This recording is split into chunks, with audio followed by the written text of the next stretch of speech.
right, viewers, on to the top focus now on this bulletin. French President Emmanuel Macron has described a standoff with the United States over Greenland as a strategic wake-up call for all of Europe. Speaking alongside Denmark's leadership, Macron emphasized the need for Europe to assert its sovereignty, particularly in the Arctic, and to strengthen its stance on global issues like foreign interference, disinformation and climate change.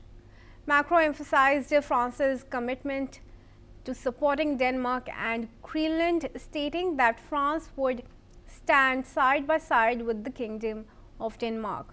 He also reiterated France's backing for reinforcing defense positions in the Arctic region, stressing the importance of European unity and security. All right,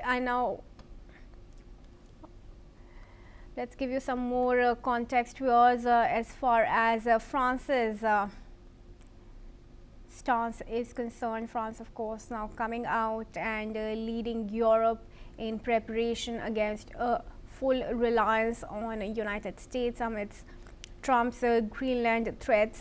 Macron, of course, coming out and now saying the standoff with the US should serve as a strategic wake-up call for all of Europe. In fact, Macron was with Denmark's leadership when he emphasized the need for Europe to assert its sovereignty in the Arctic and strengthen stances on issues like foreign interference and climate change. He's further gone on to emphasize France's commitment to supporting Denmark and Greenland over Trump's threats, and also reiterated France's backing for defense positions in the Arctic. Macron, however, clearly saying that the instance should serve as a wake-up call for the entire of Europe, and the continent now needs to decrease its reliance on the United States. All right, joining me now in this discussion is Mr. Keith Vaz. He is former Britain Minister and joins us from London.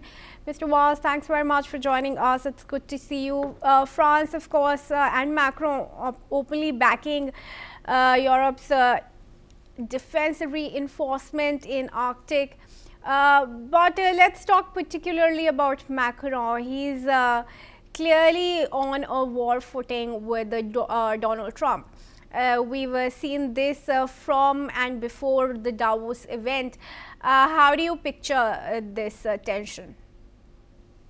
I think what we need to know about what's going on is there is the personal chemistry of these leaders, which seems to be mixing in a very odd way. And there is the global issues that are being discussed, for example, the issue of Greenland and European security. Remember that Trump and Macron used to get on very, very well together. They were bon amis. Trump went to Bastille Day as the guest of honor of the French in his first term. Yeah. And they hugged and got on very well. So that chemistry has now gone. I think Greenland and the situation regarding NATO has actually really soured that relationship. So you're right, Macron is on a warpath, but it's a warpath of words as opposed to anything else that is more concrete.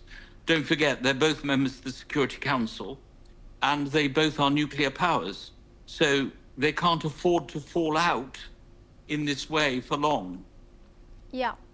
But France, Germany, UK are only a few middle powers in Europe. How do you see the rest of the Europe coping up with increased threats from Donald Trump? And how much can the continent as a whole, decrease its reliance on Europe, whether it's on defense or trade? Well, they've got to spend more. That's the main point that Trump has been making. That Europe has been riding on the Americans' backs for years and years. Yeah. They're clearly the paymaster of NATO. There's no question of that. But whether the other European countries are prepared to spend more is another matter. Now, the background, of course, you can't divorce what's happening as far as NATO is concerned to the overall economic situation. And that is the tariff war that's going on. And as we know, Kriti, the fact is that the EU yesterday have concluded what both Narendra Modi and Ursula von der Leyen described as the mother of all trade deals, the biggest trade deal in the history of the world. So while this war of words is going on, and Trump is talking quite openly about more tariffs, the EU, through Albert de Costa and Ursula von der Leyen, has signed this deal with Narendra Modi. So that is going on. So they can fight as much as they can, but the economic reality is Europe is going to have this very important economic deal with the Indians. Not just India, there's also the Mercosur deal of European Union with Latin America. Amidst all this, transatlantic alliance tension, what's in it really for countries like India, the entire of Latin America, Russia and China? How much can they gain from this, and what is the advantage that they can exploit? Well, if you take the United States out of the equation and you have other countries willing to buy, Russia, China, and the South American countries, you get a whole new ball game as far as trade is concerned. I don't think that Donald Trump ever expected, Kriti, that there should have been this reaction. I think he thought he was the only game in town. You had to deal with the Americans because there was nobody else at the dance. But it's very clear that there are many partners that the EU can choose from, many partners that India can choose from, and China and Russia. If you add India and the EU together, you get almost 2 billion people. That's a third of the world. And that is much, much bigger than the United States. So this has changed a great deal. I think he's probably gone a little too far in what he's been doing. He's overplayed his hand. If this was a game of poker, I think people now know where the aces are kept. Right, Mr. Vaz, you continue to stay on with me now as we move on, viewers, to news from Israel. The remains of the last